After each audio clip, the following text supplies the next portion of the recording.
Am behaften ser zaman sekini ser zaman sekini ser nasnama var. Evet dedik, konumuz ana dilde eğitimin önemi. Fakat şunu ayırmamız gerekir. Yani ana dili öğrenmeyle ana dil eğitimi farklı bir şeydir. Biz bugün seçmeli derslerden bahsediyorsak bu okullarda ana dili öğrenmeye yönelik bir şeydir. Fakat eğitimi farklı bir şeydir. İnşallah Teala bu seçmeli dersler bir anahtar konumundadır ve bu yolu da açacaktır diyoruz. Fakat önce bu dilin, ana dilin, eğitimin insan üzerindeki etkisinden, onun sosyolojisinden, onun belki aksanından, beyin dünyasından, atasözlerinden, tekerlemelerinden tümüyle bir etkiden bahsedeceğiz. Sorunumuz nedir? Türkiye açısından biraz ona değineceğiz. Çözümü nedir? Birkaç cümleyle belki biz bunu dile getireceğiz. Değerli abilerim, aslında bir fıtrattan bahsetmemiz gerekir. Yani insanların hamurunda bazı fıtratlar var. Mesela coğrafya bir fıtrattır. İnanç bir fıtrattır. Dil bir fıtrattır. Coğrafya diyoruz, nasıl bir fıtrattır? Özellikle çocukluğunu ve gençliğini bir yerde geçiren bir insan en saf yer olsun, bir köyde olsun, suyu olmayan hepsi taşlık bir yer olsun. En modern şehirlere gittiği zaman, hatta Avrupa ülkelerine gittiği zaman ah benim köyümler. Hepimiz bunun şahidiyiz değil mi? Bu bir fıtrattır çünkü coğrafya, çocukluk insanın fıtratına işleniyor. İkincisi ise inanç bir fıtrattır. Allah-u Teala insanın hamurunda inanç değerini, iman değerini yaratmıştır. Hakkı bulmayanlar, Allah'ı tanımayanlar bu fıtrat gereği farklı şeylere ibadet ettiğini biz görüyoruz. Farklı şeylerden yardım istediğini görüyoruz. Farklı şeylere dua ettiğini biz görüyoruz. Çünkü bu fıtratı onu o şekilde yönlendiriyor. Allah-u Teala insanların hamurunda bir de inanç fıtratını yaratmış. Başka bir de arkadaşlar dil fıtratı var. Dil fıtratı nereden geliyor? Daha insan anne karnındayken bir anne çocuğuyla konuşuyor. Doğduğu zaman ilk cümleler süt emzirdiği zaman ve bu çocuk ta fesih bir konuşmaya kadar bütünüyle o dil bütün bir hafızasına, fıtratına işleniyor. Biz onun için ana dil diyoruz, baba dil demiyoruz. Ve emin olun ana dil insanın hafızasına o kadar işleniliyor ki çok farklı dilleri öğrendiği zaman da ana diliyle düşünüyor, farklı bir dille konuşuyor. Arkadaşlar, dinler, inançlar dillere nasıl bakıyor? Hukuk, uluslararası hukuk dillere nasıl bakıyor? İnsani değerler dile nasıl bakıyor? Şimdi mesela biz bir hukuka göz attığımız zaman uluslararası hukuk, bazı panelist kardeşlerimiz de işaret ettiler. Ta 1948'den bu yana bakıyorsunuz ki farklı dillerle ilgili, farklı kültürlerle ilgili bazı düzenlemeler vardır. Bunların korunmasıyla ilgili. Hatta 1950 ve 1960'da biliyorsunuz UNESCO kararları vardır.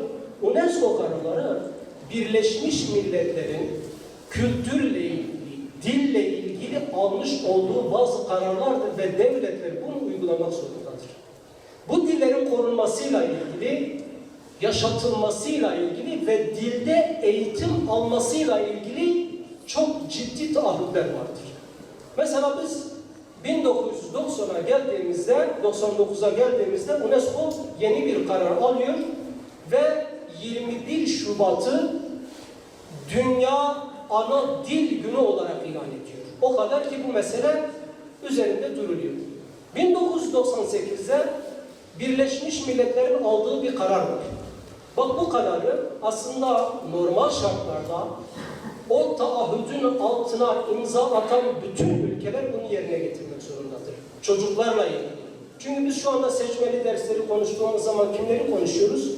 Çocukları konuşuyoruz. Nereyi konuşuyoruz? Ortaokulu konuşuyoruz. Çünkü çocuk yaşta dil öğreniyor. İşte 1998'de Birleşmiş Milletler'in aldığı bu kararda çocuk dilinin, anne ve babasının dilinin taahhüt altına alınması gerektiği ve o dilde eğer yeterince sayı varsa eğitim dili olması gerektiğini UNESCO kararları söylüyor. Peki biz Türkiye açısından mesela bir bakalım. Türkiye bu karara ne kadar uyum sağlıyor? Aslında Türkiye bu kararlara imza atmakla birlikte şerh koymuş arkadaşlar. 42. madde anayasa maddesi şerh koymuş. Bu şerh nedir? Eğitim dilinin Türkçeden başka hiçbir dil olmayacağını taahhüt ediyor ve şerh koyuyor. Peki bu değiştirilemez mi? Bu çok büyük bir engel mi? Hayır. 1961'den anayasasından günümüze kadar birçok madde değişmiş. Hatta askeri junta yasası dediğimiz 82 anayasasından birçok madde değişmiş. Ama zemin oluşursa bu kesinlikle değiştirilebilecek bir maddedir. Ama bu zemini oluşturacak emin olun bizleriz. Bu seçmeli dersler üzerinde bu akımı başlatırsak, çoğunluğu yakalarsak biz bunu başarabiliriz. Onun için bunu iyi bir adım olarak biz görüyoruz. Bunun önünde iki tane engel var. Bir tanesi aslında bu anayasada geçen 42. madde, diğeri ise zihninin değiştirilmesi gerekir. Çünkü yıllarca Cumhuriyet'in kuruluşuyla birlikte bu millete bir şey anlatıldı. İşte farklı dillerde konuşulursa ayrılıklar var. Çünkü sürekli bu soruyla önümüze koyuyorlar. Evet söylediğiniz haktır, adalettir, uluslararası hukuka göre, dine göre, insani değerlere göre bu olması gerekir. Ama işte Türkiye'de farklı diller var. Biz bunun önünü açarsak ayrılıklara sebep olmaz. Arkadaşlar bu Cumhuriyet'in 100 yılı aşkındır zihinleri söylediği bir nutuktur, bir gazeldir. Bunun tam tersidir. Nasıl tam tersidir? Yani çok böyle akademik araştırmalar yapmamıza gerek yok. Biraz şuna benziyor. Şimdi Osmanlı'nın son döneminde mesela Kanuni Esasi'de 1876'da ilk defa resmi dilin Türkçe olduğu kayıtlara geçti ki problemin ana kaynağı oradan başlanıyor. Ve Cumhuriyet kurulduktan sonra şöyle bir zihin gelişti. Cumhuriyet kurulduktan sonra Türk ve Türkçülük. Türk dili her şeydir, diğer diller ve diğer milletler hiçbir şeydir. Bak bunun altını çizerek tekrar söylüyorum. Türkçülük ve Türk dili her şeydir, diğer milletler ve diğer diller hiçbir şeydir anlayışla gelişti ki bugün Türkiye'nin ana problemlerinden bir tanesi de bu zihin dünyasını değiştirmemiz gerekir. El birliğiyle, kardeşçe biz bunu anlatmamız gerekir. Eğer biz bunu değiştirebilirsek çok farklı bir noktaya gelebiliriz. Şimdi biraz şöyle bir düşünelim. Peki bazıları diyor siz abartıyorsunuz. Dil kaybolmaz, diller kaybolmuyor. Hele bu coğrafyada bu kadar Kürt varken dil kaybolabilir mi diye bir soru soruyorlar. Bak UNESCO'nun aldığı yeni kararlar var. Çünkü her sene bu kararlar, bu maddeler güncelleniyor. Mesela geçen yıllarda Zazaki dilinin yok olmayla karşı karşıya kaldığını beyan etti. Peki Kürtçe ya da Abazaca ya da Zazaca ya da Çerkezce bunların kaybolma tehlikesi var mıdır? Arkadaşlar kesinlikle vardır. Çünkü bütün araştırmalar bir şeyi gösteriyor. Bir dil eğer resmi olmazsa veya eğitim dili olmazsa o dil kaybolmaya mahkumdur. Bu kesin tespit edilmiş. Çünkü demin panelist arkadaşlar hocamız da söyledi.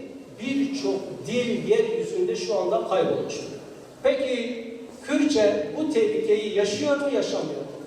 Aslında çok daha böyle derinlemesine bir araştırma yapmamıza gerek yok. Bir 60 yıla bir bakın. Özellikle yaşları müsait olan abilerimiz burada var. Bir 60 yıl biz geriye gidelim. Çoğu babalarımız, çoğu dedelerimiz askerliğe giderken Türkçe bilmeden gidiyordu. Doğru mudur? Çok menkıbelerini duymadık mı? Çünkü köy Kürtçe konuşuyor, ilçe Kürtçe konuşuyor, il Kürtçe konuşuyor. İller arasındaki iletişim Kürtçe konuşuluyor ama bütün bir insan, bütün bir bölge, bütün bir coğrafya Kürtçe konuşuyor fakat eğitim dili değil, resmi dil değil.